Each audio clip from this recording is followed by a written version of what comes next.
Elena Ward had everything: beauty, wealth, a future written in gold. But on the night of her birthday, she collapsed. Doctors failed. Miracles failed. Even money failed. And then came the gardener, the man they all ignored.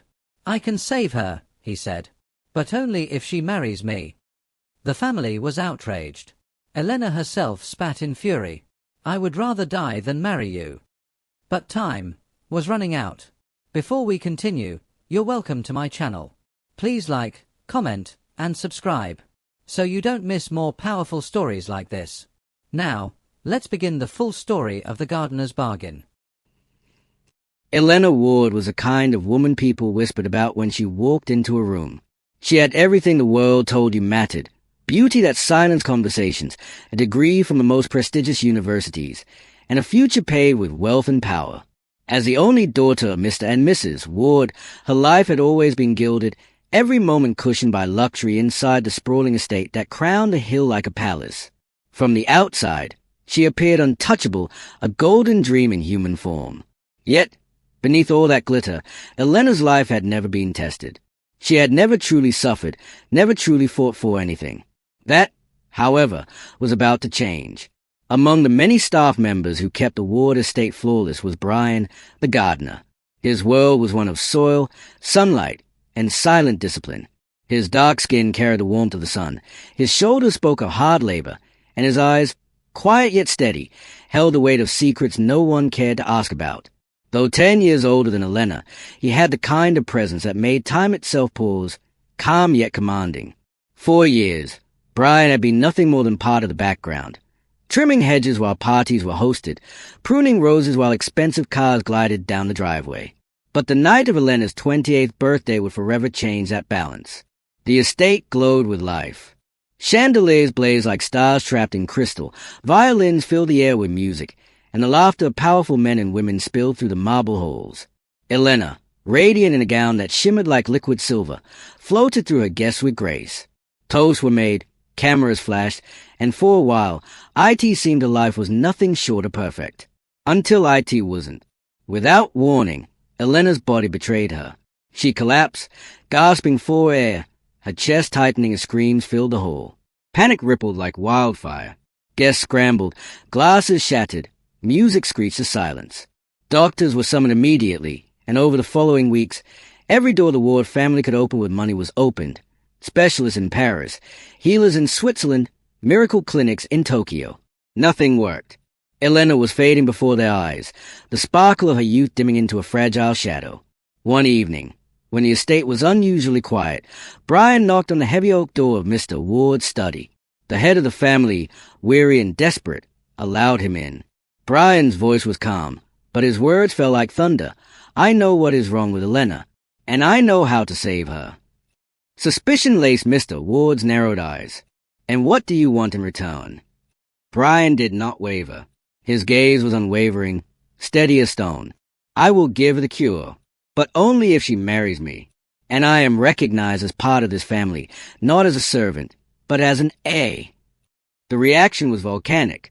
The Wards, proud, powerful, unshakable in their superiority, erupted with disbelief and rage. The very idea of a gardener daring to stake a claim on their daughter was beyond offensive.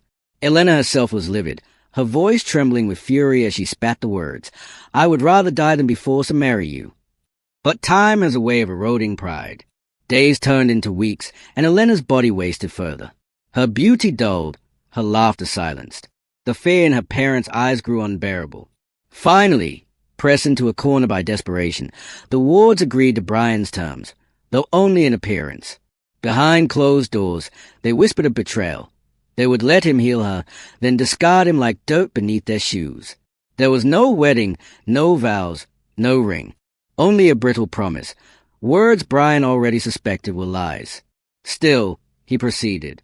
His cure was unlike anything the world of polished wealth could comprehend. Herbs ground with precision, oils infused under moonlight, a ritual whispered in an ancient tongue. Within days, Elena stirred back to life. The color returned to her cheeks, her body strengthened, and once again, she became the jewel of the Ward estate. When Brian came to claim the rest of his bargain, he was met not with gratitude but cruelty. Did you truly believe, Mr. Ward sneered, that a man like you could ever marry into this family? Elena stood beside her father, her eyes cold as steel. Thank you for saving me, she said with biting precision. But know your place, Brian. You will never be one of US. The gate slammed shut behind him that night, and the Wards celebrated what they thought was a victory. But the cure Brian gave was not merely medicinal. It was bound to something greater, to truth, to honor, to promises kept. Without those, the sickness was destined to return. And it did. This time, IT came faster, harsher, crueler. Elena's beauty withered, her body weakened, and the family's empire shook under the weight of fear. Desperation drove them to madness. They searched for Brian across continents, plastering his face on screens and billboards, offering rewards that tempted even the most loyal hearts. Months passed. Hope waned. Then one evening, as silence pressed heavy over the Ward mansion, the doors opened. Brian stood there, changed. His rough edges were gone, replaced by sharp elegance. A tailored suit graced his frame, his posture regal, his eyes deeper, colder, and yet strangely merciful. The family froze. Elena's heart thundered in her fragile chest. Brian's voice was calm. I knew this would happen. I told you before, the cure requires honesty, gratitude, a promise kept. You failed, but I have the full cure. This time, IT is not in your father's hands. It is in yours, Elena. His gaze pierced her. If you wish to marry me, I will stay. If you do not, I will walk away, and your sickness will be gone forever. The choice is yours, and yours alone. The room cracked with silence. Mrs. Ward fell to her knees, begging. Mr. Ward's pride shattered, leaving only defeat. Elena trembled, her voice breaking as she whispered, Brian, I was wrong. Not because you hold my life in your hands, but because I finally see the truth. If you will forgive me, I am ready. Not out of duty, but out of love. Her words broke him. For the first time, Brian's calm mask faltered. He searched her eyes for deceit, and finding none, allowed a slow nod. Then let US begin again. What followed was not just a wedding, but a rebirth.